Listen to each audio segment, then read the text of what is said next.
घर की दोनों बहुएं जो आपस में सगी बहनें थी बरामदे में बैठी बतिया रही थी कि डाकिया उन्हें एक चिट्ठी पकड़ा गया। चिट्ठी खोलते ही बड़ी बहू का मुंह उतर गया। छोटी बहू ने पूछा, क्या हुआ दीदी? बड़ी बहन बोली, हमारे पतियों की प्यारी बहनों ने लीगल नोटिस भेजा है।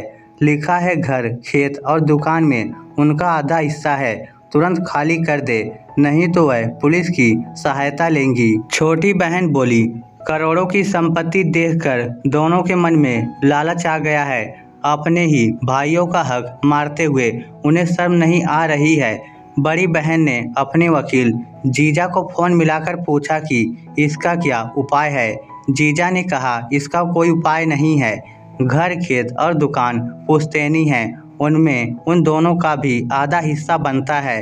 अगर वह मांग कर रही हैं तो देना ही पड़ेगा। दोनों के पति दुकान पर थे, उन्हें तुरंत फोन करके बुला लिया गया। वे बेचारे सीधे साधे इंसान थे, दुकानदारी के सिवा उन्हें कुछ नहीं आता था।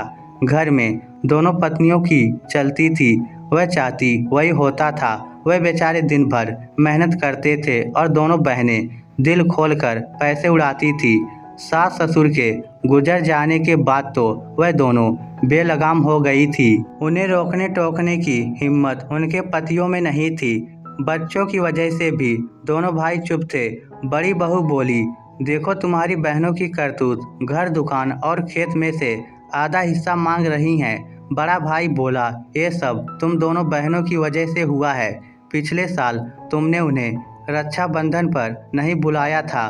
तुम दोनों उनके अपने ही घर पर कुंडली मारकर बैठ गई हो। तुम्हारे कारण करोड़ों की जायदाद उन्हें देनी पड़ेगी। तुम दोनों ने उनका मायका ही खत्म कर दिया। अब अपना हिस्सा नहीं मांगोगी तो क्या करोगी? छोटी बहू बोली, क्या इसका कोई भी उपाय नहीं है?